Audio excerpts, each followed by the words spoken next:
Hello student, my name is Ashish Kumar from Sirawatpur Sarkar university. आज का हमारा टॉपिक है स्क्रू थ्रेड। थ्रेड क्या होता है? जो हम लोग कोई मशीनिंग पार्ट में, जैसे कि हम बोल्ट ले लेते हैं, है ना। बोल्ट हो गया, जैसे कि हमारे यहाँ थ्रेड है, इसमें भी थ्रेड रहते हैं। जो पेन्स का जो थ्रेड होता है, ये हमारा थ्रेड हो जाते हैं, है ना। तो ये जो थ्रेड्स हैं, नट बोल्ट वगैरह में हमको देखने को मिलता है। नट में जैसे कि हमारा एक्सटर्नल थ्रेड होता है और बोल्ट के अंदर हमारा इंटरनल थ्रेड होता है। जैसे देखिए, इंटरनल थ्रेड में क्या रहेगा, ये अंदर के उसके जो रहते हैं ग्रुप्स रहते हैं, स्लॉट्स कटे होते हैं एक शेप पे। शेप जो रहते हैं अलग अलग होते हैं। स्क्वायर थ्रेड का स्क्वायर शेप में रहता है और वी थ्रेड का जो तुम्हारा रहेगा एक नुकीला रहता है, या ट्रायंगुलर शेप में बोल सकते हैं। इसका जैसे कोई देखो, ये एक्सटर्नल थ्रेड है जिसके बाहर थ्रेड कटे हुए हैं, और ये इंटरनल थ्रेड के हैं। इसमें मैंने नंबरिंग किया हुआ है, देखिए। नंबरिंग में सबसे फर्स्ट यहाँ पे मैंने नंबर किया है 1। मतलब ये क्या होता है, ओवरऑल जो हमारा यहाँ से यहाँ तक की जो दूरी होती है, इसको हम बोलते हैं मेजर डाया। मेजर डाया जो होता है, ये होता है मेजर डाया। और उसके बाद जो हम अगर इसके दो हमारे जो ऊपर का जो वो है क्रेस्ट है, तो उसके बीच का डिस्टेंस, जैसे कि हम यहाँ से लेंगे तो ये हमारा पिच डाया हो जाता है। यहाँ से यहाँ तक का डिस्टेंस हमारा पिच डाया हो जाता है। और जो स्मॉल मतलब डिप जो रहता है हमारा, क्या बोल सकते हैं इसको, रूट। रूट जो बोलते हैं, रूट से हम अगर इसको डाया लेंगे, उसको क्या बोलेंगे, ये होता है हमारा माइनर डाया। और ये जो आपको बताया, ये पिच डाया हो गया। जो सेकंड मैंने दिया है वो पिच डाया, और 1 जो है ये हमारा मेजर डाया हुआ है। यहाँ पे देखो नंबर 4 है, तो ये होता है एंगल ऑफ थ्रेड। जो अपन थ्रेड है, हमारी जो चूड़ी कटी हुई है, उसका जो एंगल जो रहेगा हम यहाँ पे शो करते हैं। मतलब ये जो हमारा वी शेप जैसे दिया हुआ है, तो इनके बीच का जो एंगल जो होगा वो हमारा क्या हो जाएगा, एंगल ऑफ थ्रेड। इसका डीप पॉइंट को, जैसे कि मैंने 5 से शो किया है, तो इसका डीप पॉइंट क्या हो जाता है, हमारा रूट हो जाता है। और ये हमारा जो टॉप पोजीशन जो होता है, मतलब ये हम ऐसे कर सकते हैं, तो ये जो डीप पॉइंट है ये हमारा रूट है, और ये जो टॉप पोजीशन है हमारा क्या होता है, क्रेस्ट। और ये हमारा क्या हो जाएगा, डीप वाला जो होता है रूट। ठीक है। अब देखिए, हमारा मेजर डाया होता है, इसको हम लोग जो अगर बोल्ट के जो टॉप पोजीशन से हम लेते हैं, बोल्ट जो है उसका ऊपर जो हम उसको हेड जो बोलते हैं, उसका जो थ्रेड जो डाया होता है, जो मेजर डाया जो होता है, उसको हम नॉमिनल डाया भी बोल सकते हैं। ये हमारा 9 जो लिखा हुआ है, ये हमारा क्या हो जाएगा, नॉमिनल डाया। और ये जो दिया है सेंटर से, जो हमारा ये क्या हो जाता है, जिसको मैंने 8 दिया है, ये होता है एक्सिस। मतलब जो सेंटर से जो हम लाइन लिए हुए हैं वो हमारा एक्सिस लाइन है। ठीक है। अब देखिए, हमारा ये जो स्क्रू थ्रेड्स होते हैं उसमें पिच होते हैं। तो पिच को हम कैसे डिनोट कर सकते हैं? पिच क्या होता है, पिच को हम पी से डिनोट करते हैं, और इसका मतलब होता है 1 number of threads, number of threads पर mm। मतलब पिच का अपना डेफिनेशन क्या हो जाएगा, 1 नंबर ऑफ थ्रेड्स पर mm। मतलब एक एक mm में जो थ्रेड्स होंगे उसका जस्ट क्या होगा, 1/। ठीक है, हमारा क्या हो जाता है, पिच हो जाता है। पिच हम उसको शो करते हैं। ठीक है। क्रेस्ट आपको बता दिया, टॉप पोजीशन को क्रेस्ट बोलते हैं, डिप को रूट बोलते हैं। और ये हमारा जो होता है मेजर और माइनर डाया हो गया, और ये हमारा जो बीचों बीच से जो गया हुआ ये हमारा पिच डाया हो जाता है। ठीक है। अब देखिए, इसमें थ्रेड्स जो होते हैं हम लोग यूज़ करते हैं, तो कोई क्या होता है, राइट हैंड थ्रेड होता है। जैसे कि ये हम, जैसे कि राइट हैंड ले लेते हैं, इसका झुकाव जैसे कि राइट साइड है, तो हम इसको राइट हैंड थ्रेड कर सकते हैं। तो जस्ट ये अगर हमारा उल्टा हो जाएगा, ये इस टाइप से हो जाएगा, मतलब लेफ्ट साइड से इसका झुकाव हो जाएगा, तो ये हो जाएगा left hand thread. Right hand thread का झुकाव है ना, क्लॉकवाइज डायरेक्शन में इसका घुमाव रहेगा। जैसे कि हम कोई भी नट बोल्ट को जैसे कि हम ऐसे घुमाते हैं, ठीक है, तो ये हमने क्लॉकवाइज घुमा दिया ऐसा, तो क्लॉकवाइज हम घुमा रहे हैं, तो ये क्या हो जाएगा, हमारा राइट हैंड थ्रेड। लेकिन जब इसका थ्रेड हम उल्टा घुमाने लगते हैं, कोई भी जब हम उसको उल्टा घुमाएंगे तो कसावट होगी, तो वो क्या हो जाएगा, हमारा लेफ्ट हैंड थ्रेड। मतलब आप देखे होंगे, जैसे कि ये पेन है, तो इसमें हमारा जो थ्रेड है कौन सा है, राइट हैंड थ्रेड है, क्योंकि हम राइट साइड घुमाने से ही क्या हो जा रहा है, टाइट हो जा रहा है।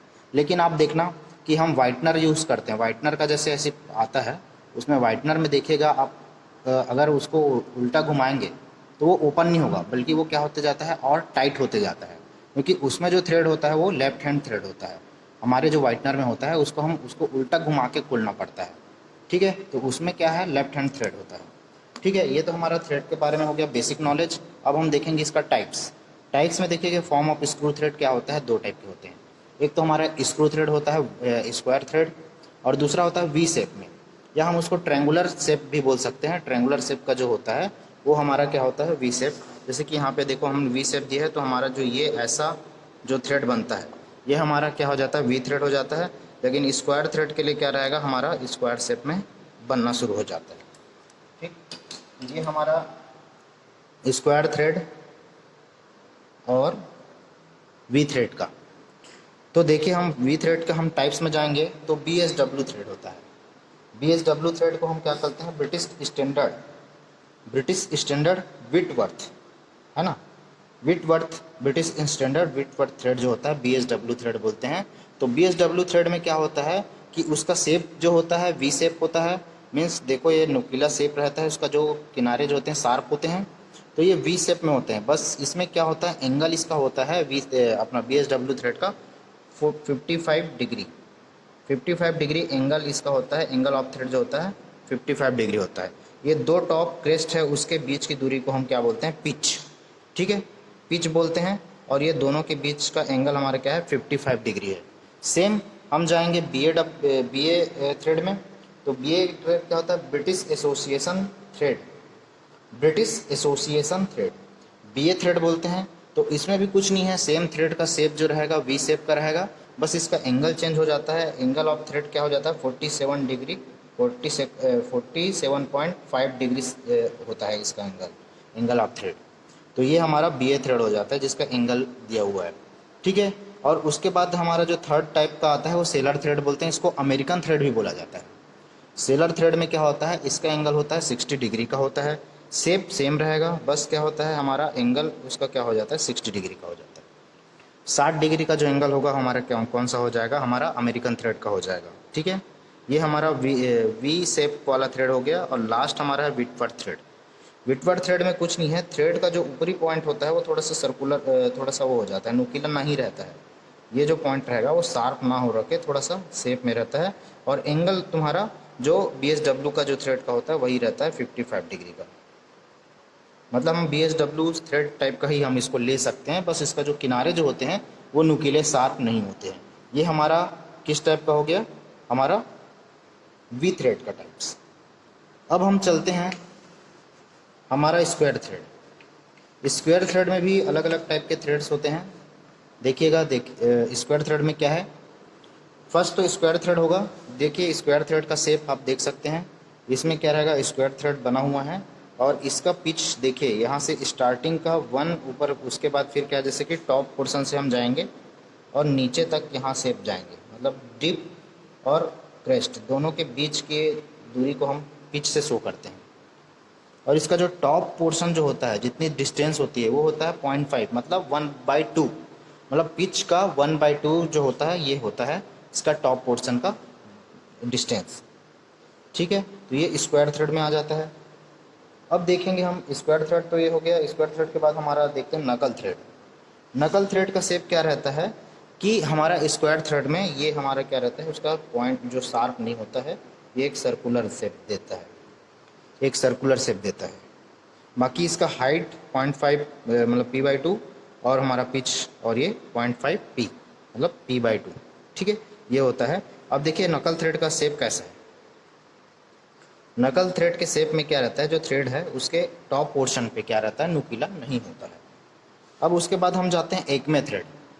एकमे थ्रेड में क्लियर अपने को दिखा दिया गया है कि इसका 29 डिग्री सेंटीग्रेड पे होता है, 29 डिग्री होता है इसका जो ग्रुप कटे रहता है वो 29 डिग्री का होता है। और देखिए यहाँ पे फ्लैट है, ये ऊपर जो टॉप पोर्शन है ये क्या रहता है, फ्लैट रहता है। इसी कारण ये क्या होता है, स्क्वायर थ्रेड में आता है, ना कि वी थ्रेड में।